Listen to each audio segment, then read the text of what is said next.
Lawyers extraordinaire, a frequent guest, Jeff O'Brien, and brand new guest, Nick Morgan. Thanks for coming on, Nick. Appreciate it. Hey, are you guys here pro bono, or are we running up the clock on this one? Well, it is a Freedom Friday. I didn't know if you guys wanted to answer any legal questions or take legal, if anybody had any questions you wanted to offer legal advice, I'm happy to open up the A lot of our answers will be just, it depends, so...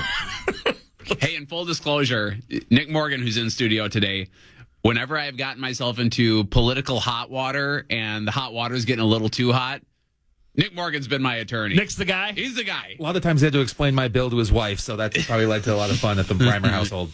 I had a suggestion that came in on the iHeartRadio app. Good morning, John. Brian, your Richmond friend of the show. How about you name your guests their DOLE, D-O-L-E, Department of Legal Excellence. Have a good day. The DOLE. The DOLE hate is in studio, the Department of Legal Excellence. We'll consider it. Maybe you can use it at the law firm. Yeah, I think we might have to get to some signage and stuff. That we'll focus group that one. See if they will go on the business. We'll workshop it. Yeah. All right, we're going to get to the red light cameras. However, there was a rather lively discussion taking place off air in the show behind the show, and I had this in the stack.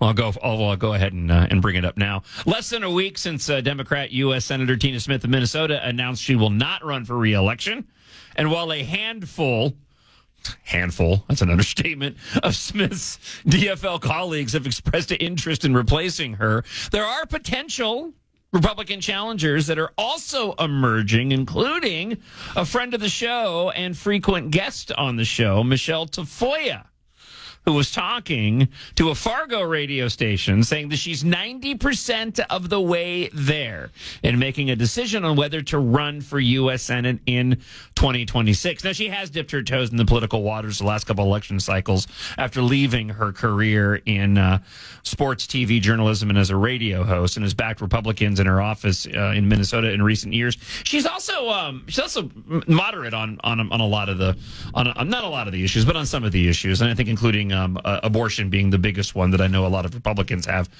take contention with. But we've been hearing so much about all the Democrats that are running for this seat. So here's another individual on the right who may go and run. It's going to be an interesting race nonetheless. I mean, at this point in time, you have to look at all the prominent DFL figures and ask yourself which one hasn't gone and expressed an interest in running for this seat.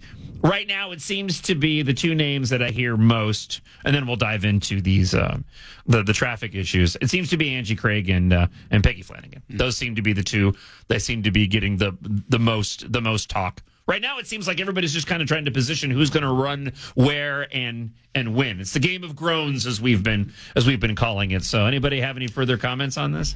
Yeah, it seems like there's going to be a whole lot of dominoes that fall. It kind of reminds me of, when was it? When Keith Ellison first ran for Attorney General, so it would have been 2018. That's right? Mm-hmm. That was his first year. So you had a bunch of Democrats lead their incumbent positions, and there was a shuffling of the deck, musical chairs that happened. This feels like it might be that on steroids, especially when you have, if Keith Ellison is kicking around running for governor, if Angie Craig is kicking around running for governor or U.S. Senate, if Tim Walz is actually going to run for Senate, if Ilhan Omar throws her hat in the ring for U.S. Senate, it's going to be, I'm here for it. Let them fight. Well, I'll say a quick bit of history lessons. I'm probably the oldest person or longest in experience with the history of Minnesota politics. But since about 1972, when they put party designation on the ballot, the Democrats have done pretty well here. But every so often, and this is significant because of the year we're in, the Democrats overplay their hand, and the voters tend to then give it back to the Republicans to see what they can do. This happened in 1978. It's called the Minnesota Massacre. Republicans took the governorship, 2 Senate seats, and a majority in the Minnesota House in one election. 24 years later, we had 2002, and they overplayed their hand with the Paul Wellstone plane crash. We ended up getting the governorship, a U.S. Senate seat, Secretary of State, kept the majority in the Minnesota House. We're now 24 years from that. So, wow. If they don't screw it up, if you pick solid candidates, let's see if history holds here, and we got another 24 years of. Get to this year might be another coming up here being another year for the Minnesota GOP if they don't screw it up.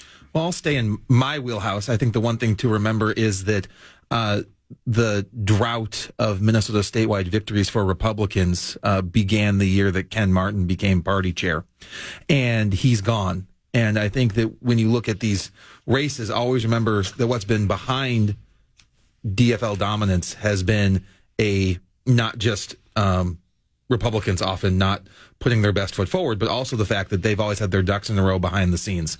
And when you get to divvying things up and there's no leadership in organizing how their money is going to come in, I think it's going to be also interesting to see, along with the who's going to divvy up what spot, but who's going to be their party chair and how they're going to line up everything in regards to making sure they have the money in place to keep their narrative going. And to Jeff O'Brien, what you said, I mean, you sort of described without describing the issue that we have as Republicans and conservatives, because everybody has a different definition of what the best candidate is to go and run for these seats. So like everybody has their own version of what makes up the best the best candidate. You know, to that point too, I'll say this, another little historical tidbit. So I know what everybody, everybody has their perfect candidate in a vacuum, what they would like to see as, let's say, a U.S. senator from Minnesota or a governor of Minnesota. And that's nice, right? Years ago, about 1996, I was back in college Republicans at the time, and Haley Barbour, who was then the chairman of the RNC, was in town and for a quick little whistle stop tour, and I went out and saw him, and he was talking to a group of activists, and this is when Arnie Carlson was governor, and this is 2 years removed from a fight where he was the sitting governor and did not get the endorsement of his party. And Haley Barbour's point, and then you had Jim Jeffords as a U.S. senator in Vermont, and he said, Arnie Carlson is the most conservative person you can have running for governor of Minnesota right now. They can get elected. And he said, you don't understand how many bad tax bills die on his desk at the hand of his veto pen.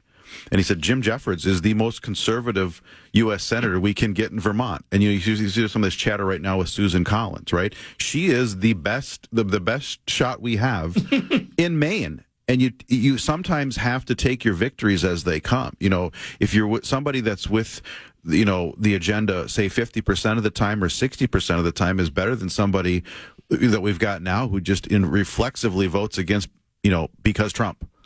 If you want to get some headway where you have your elected officials, enacting some portions of what you believe in, you do have to sometimes compromise. It isn't just about picking the person that matches up with your values 100% of the time.